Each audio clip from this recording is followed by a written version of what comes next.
এরকম লোভনীয় ভিডিও দেখে দেখে আপনাদের মনে হয় যে এখনই এটা হ্যাঁ, রেটনাল ব্যবহার করার মাধ্যমে আপনার ফাইন লাইন্স, রিঙ্কেলস দূর হওয়া, টেক্সচার স্মুথ হওয়া, ত্বকের দাগ দূর করা, একনে বন্ধ করা, স্কিন ব্যারিয়ার মজবুত করা, কোলাজেন বেশি করে উৎপাদন করানো, সবকিছু সম্ভব যদি আপনি সেটা ঠিকমতো ব্যবহার করেন। তাই অবশ্যই আপনার এই বিষয়গুলো মাথায় রাখতে হবে।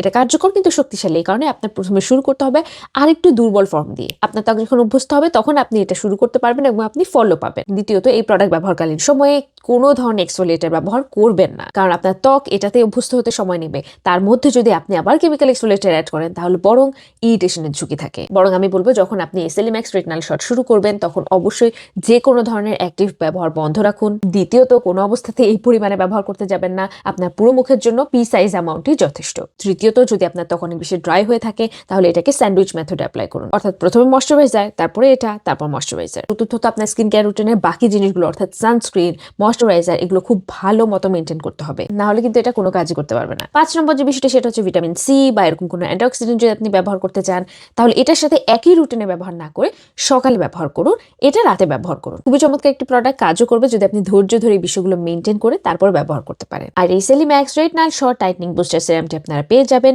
UK শপ BT তে।